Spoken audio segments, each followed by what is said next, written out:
nos vamos a ir a Lisboa porque vamos a hablar mano a mano con una querida persona. Mano a mano con alguien que estuvo ahí, con alguien que lo vivió de cerca. Yo fui testigo. La charla con los protagonistas o testigos de hechos importantes. Yo fui testigo. La tarde libre para la charla. Radicado en Lisboa, vinculado con toda la actividad universitaria, de análisis, politólogo. Bueno, aquí lo hemos visto a través de la televisión, de los canales de Buenos Aires, del diario La Nación, de Infobae. Bueno, ha tenido una trayectoria en el último tiempo que lo ha hecho uno de los referentes en el análisis político mundial y por supuesto también de nuestro país. Andrés Malamud, buenas tardes, ¿cómo estás? Hola Sergio, ¿cómo estás vos? Gracias por este llamado. Bueno, Andrés, es un verdadero placer, sobre todo acceder a tu generosidad en cuanto al análisis y el conocimiento de la situación mundial que estamos viviendo.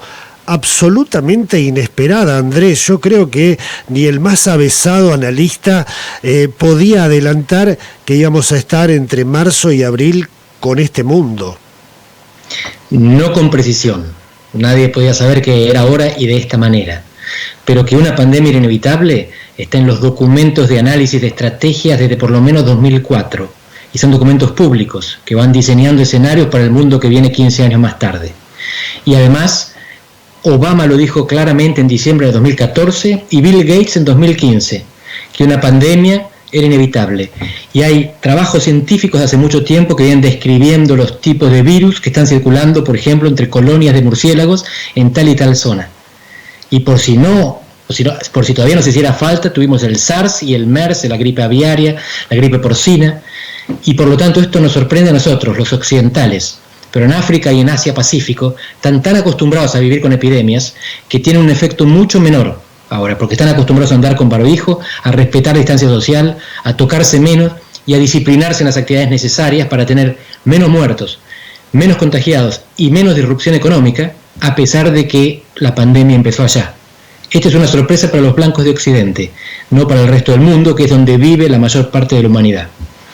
Andrés, además esto para nosotros los blancos occidentales se da en medio de una pelea geopolítica entre Estados Unidos y China y aparece en uno de los gigantes este virus como es en China, ¿no?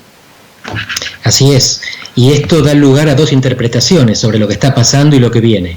Hay algunos que creen que nada será igual después de la pandemia, que vamos a tener o regímenes despóticos en todos lados o el comunismo, como propone el filósofo Zizek, que vamos a cambiar la naturaleza del ser humano y podemos ser más solidarios y cuidar más el clima, o vamos a la Edad Media, otra vez.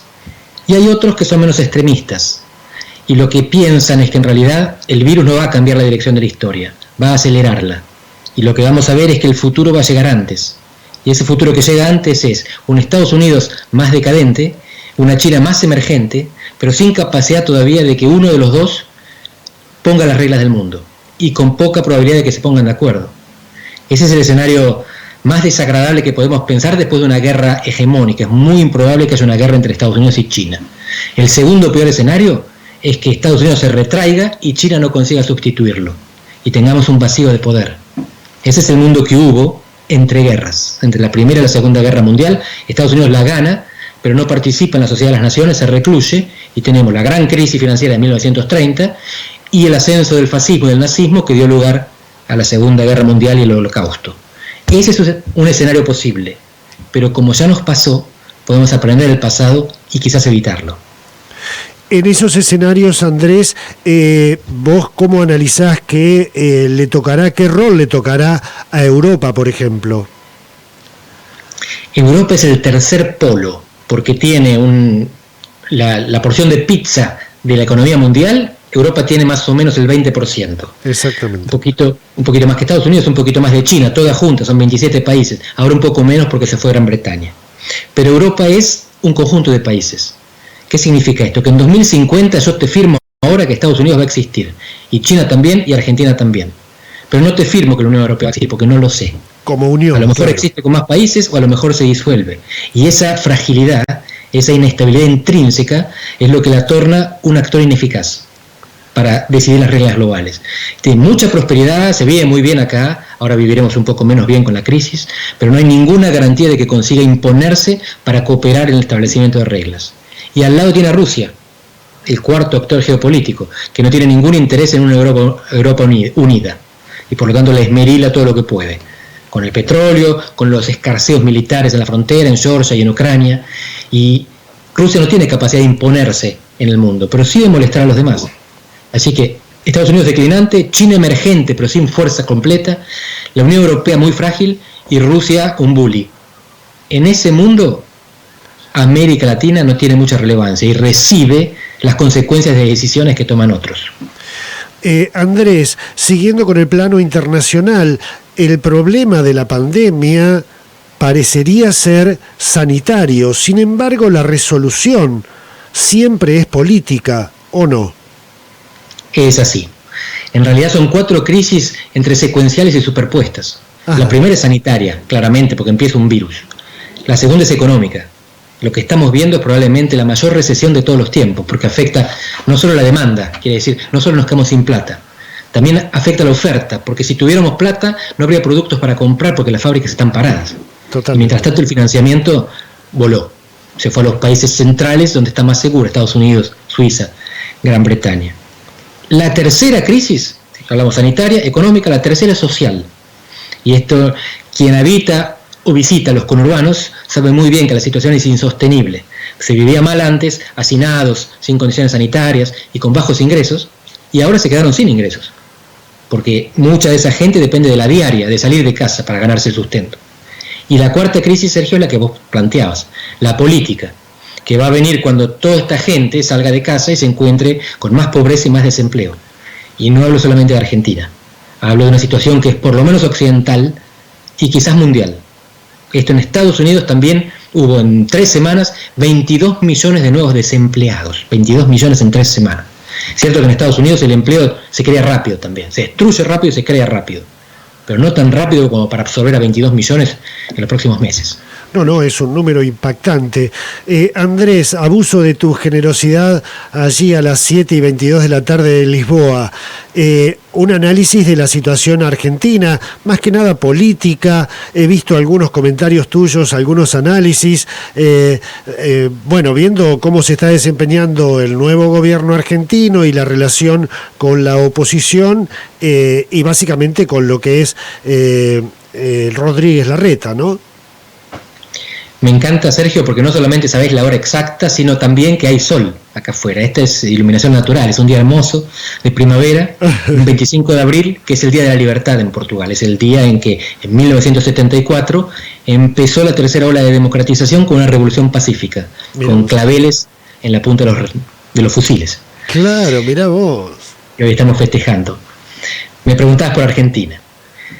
Lo que observo es lo siguiente: Argentina tomó una posición diferente a Brasil, México y Estados Unidos. Uh-huh. Y la posición argentina es más parecida a la europea, es sanitarista. La prioridad fue protegerse de la pandemia, protegerse del virus, y no tanto preservar la economía. Así que el costo económico va a ser muy alto, pero también lo va a ser en Brasil, México y Estados Unidos, donde demoraron la respuesta porque no querían cerrar la producción y los mercados. Esta situación no es sustentable por mucho tiempo. Una cuarentena bruta destruye la economía. Exacto. Hace falta una cuarentena inteligente. Entonces, en eso tienen que acordar los que gobiernan. Los que gobiernan son el presidente de un partido y los gobernadores de varios partidos. Vos mencionabas a Larreta, justamente lo que une a Alberto Fernández con Horacio Rodríguez Larreta es que los dos son oficialistas. Ahí no hay tanto colaboración gobierno y oposición, sino oficialismo nacional y oficialismo provincial, local, territorial.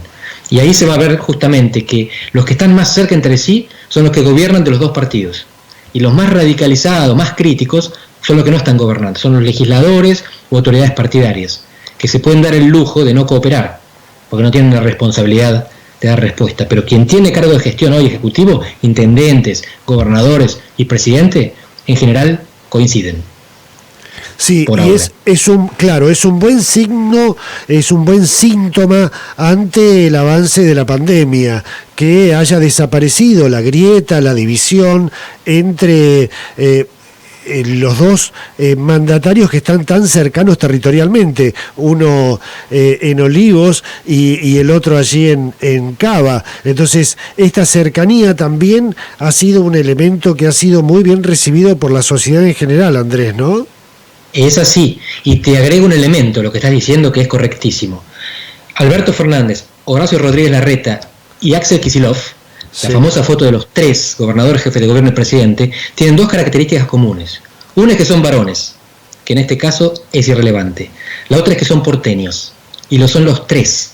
Por eso la decisión de la cuarentena estricta es una decisión burguesa, europea, de país desarrollado, donde la gente tiene biblioteca, Netflix e Internet. Si tuvieran el oído más en el conurbano y menos en la avenida Corrientes, quizás habrían sido menos estrictos. Pero no estoy haciendo crítica, estoy sugiriendo de dónde viene una decisión que fue atípica en el contexto de los grandes países americanos. Y viene de esta sensibilidad especial para una sociedad próspera de clase media como es la porteña. Pero el conurbano, los grandes conurbanos argentinos, no van a resistir mucho tiempo más. Y acá va a ser importante entonces que la grieta no se recupere, pero las alternativas políticas sí. Porque en el mediano plazo tiene que haber diferencias en la oferta política para que la gente encuentre una cosa a la otra. Si todos los políticos son iguales, el elector va a ir a votar afuera del sistema político. Y se va a encontrar con Bolsonaros o Trumps que mandan a la gente a tomar la bandina. No es eso lo que le conviene a este país. Es bueno cerrar la grieta, pero no acabar con las diferencias. Que sean civilizadas y se procesen democráticamente. Andrés, bueno, imagínate que hemos salido en vivo por Facebook y hay muchísima gente que te manda saludos.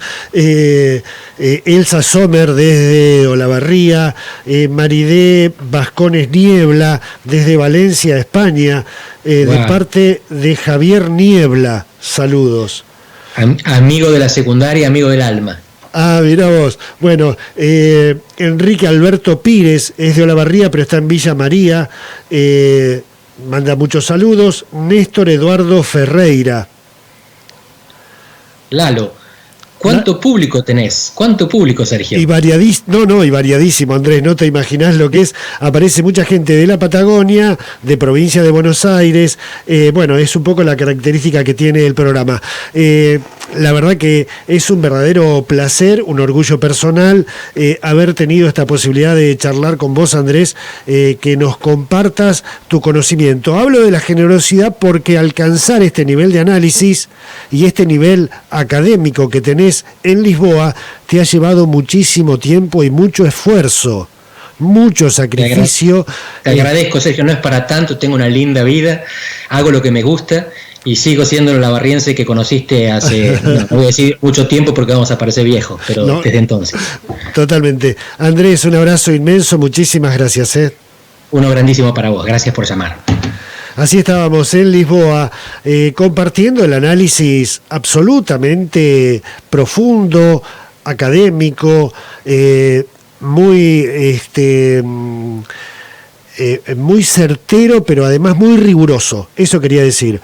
Absolutamente riguroso el análisis de Andrés Malamud desde Lisboa. Es un hombre que se ha transformado en un referente, una consulta permanente para lo que es este tipo de análisis absolutamente rigurosos de la geopolítica mundial, de la situación, de cómo se van analizando estas cosas. Nos impactó a mí y a varios de los que estamos aquí, seguramente a vos también, este primer análisis que hizo Andrés de esta es una pandemia que ya estaba anunciada.